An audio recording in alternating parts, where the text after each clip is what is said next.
Hello everyone, it's the one and only DS. We're back with another commentary video, and today we're going to get into the hate that Bam Adebayo's been getting for his 83-point performance last Tuesday night against the Washington Wizards. I see them calling it illegitimate, unethical, and he had it easy that game, which they're misunderstanding. Adebayo surpassed Kobe in his 81-point game against the Toronto Raptors 20 years ago, which has been the main cause of all this outrage.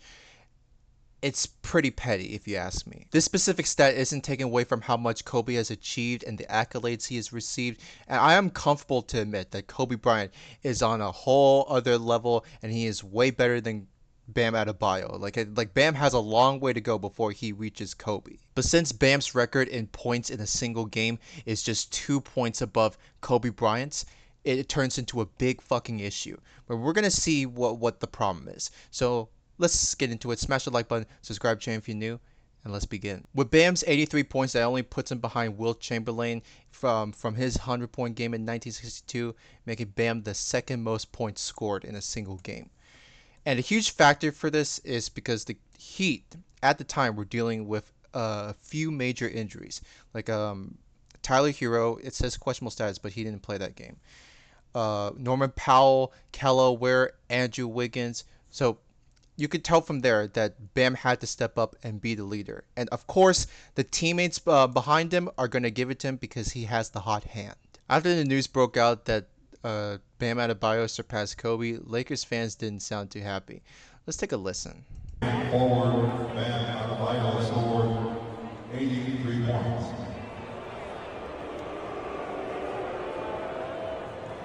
Of course, they do that because they defend Kobe, but if they knew Kobe, they'd know he's a humble guy and he has great sportsmanship. Like, if he heard the news himself, if he was alive today, he'd be quick to congratulate him. These fans think that by booing Bam, this is going to support Kobe, but he would not stand for this, and he would actually call them out for not being gracious to what Bam had achieved. I believe if it happened to one of their players, the Lakers fans would not be reacted the same way. Let's say if Hachimura, Austin Reeves, or even LeBron James, if he got 83 points, they would be over the moon talking about it nonstop. And ESPN, with how leading they are with the Lakers, they would be talking about LeBron James 83 points till like the end of this month. And let's not forget, players like Luka Doncic and Damian Lillard, while they didn't come that close to Bam's 83, they each had a 70-plus point game, but no outrage on those. Next, I've got the Washington Wizards head coach, Brian Keefe, who doesn't take full responsibility for how Bam Adebayo's 83 points came into play. Let's take a look at this clip. Gotta give him credit in the first half. He shot the ball terrific. He scored the ball really well. Obviously, he came out and had a little bit in the third too, but they obviously kept him in the game, and there was a lot of foul calls, 16 free throws in the fourth quarter. And whose fault is that for not guiding the team to get into proper defense, not commit these personal or shooting fouls? Sounds like to me that you're deflecting blame. Just trying to take the ball out of his hands. Oh, really? Trying to take the ball out of his hands? This photo right here, when he got triple teamed. This was in the fourth quarter. I saw the game too. Is that trying to take the ball out of him? That is a lot of contact around his body, bro. This right here is one of the many reasons why the Washington Wizards won't be good for a long time. Because you have people like this who won't correct their own mistakes and change for the better. Which is fast. You got to do something about your front office. And that starts with firing this guy. Because it seems like he has no accountability. As I'm looking back to the fouls being made on Bam, it's totally on the Wizards. Nothing against the Heat. And as we see, a pass is being made. He tries to steal it, leaving Bam all this open room to attack. And this guy touches him in the chest, gets a and one opportunity. That's a legitimate foul. And here he goes, attacking the paint again. Gets contact on his arm. Fake. And another contact play. This is outrageous though. Like, I remember this one. He has his arms wrapped around him. How can this not be on the Wizards? People need to see the bigger picture on what led up to Bam Adebayo getting those 83 points. Obviously, Keith was not explaining the full story. What caused him to go to the free throw line that much in the fourth quarter? He's the head coach. He should know this. Next up, we got the Rockets head coach Ime Udoka, who also felt very disappointed on how Bam made history. Bam Adebayo had 83 points tonight. Just, I'm sure you know Bam. What are your thoughts on that and such a historic night? Yeah, I mean, first thing you think is how, because of, not because of him, but because of the way he plays, and I saw only made 6 threes, but 40 free throws or something like that. Tells the story right there. And whose fault is that? The Wizards should defend better.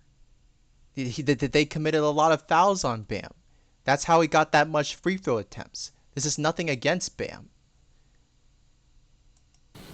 And the Washington Wizards. Bam Adebayo. Oh, like just because it's the Washington Wizards, that's how he got those 83 points? Like, it doesn't matter, good team or bad team. It's hard to make that much points. This brings me back to my discussion about the Lakers and Kobe's 81-point game. Since he's discrediting Bam's performance, would he be saying the same thing about the 2005-2006 Lakers when they faced the Toronto Raptors, who were before this game 14-26? Don't mind the 14-27 because that's after the game. But look who the Lakers were facing that game. For the whole season, opponent ranking 29th in points allowed, 28th in field goals made, last in the league in field goal percentage. So the Raptors were a bad team too. This whole argument that this player only got that amount of points because they faced a bad team is stupid. Like, getting that amount of points is incredibly difficult no matter who you face. Like, it could be trying to reach 60, 70, 80, or Wilt's 100, which is going to be nearly impossible to break, but we'll see what will happen in the upcoming years. Last but not least, to end off today's video, I found this post by Jacob, who he believes that people are disrespecting and downplaying Kobe's performance from 2006 when they're only making a point that he was stat padding too. Now, to those who don't know what stat padding means, it's making efforts to boost your own individual statistics. Like, let's say you're trying to get a triple double, you're trying to stay in the game even though you're up by a lot. That's what it is.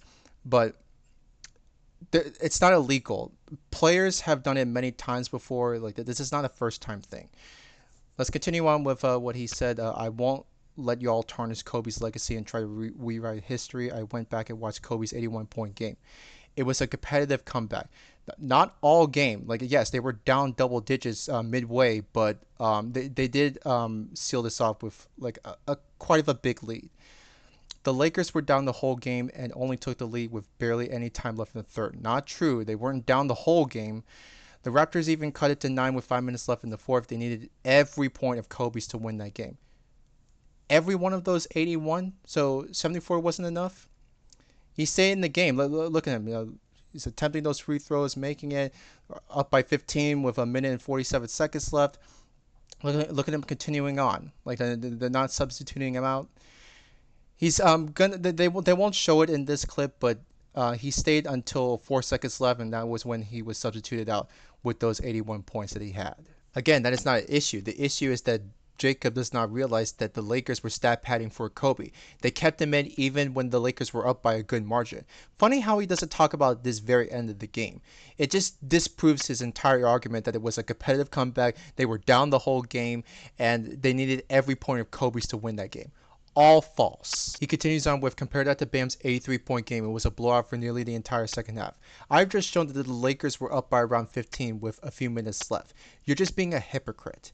Then to add insult to injury, they fouled the Wizards at the end to extend time for Bam to stat pad.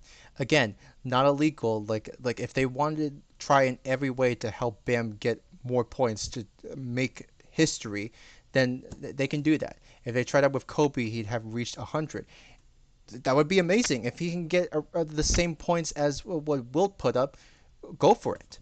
But Kobe would never allow such a cheap game plan. Shame on Spoelstra for okaying that. Listen, you're just being salty. You can't even admit that these 83 points that Bam had were fair and square.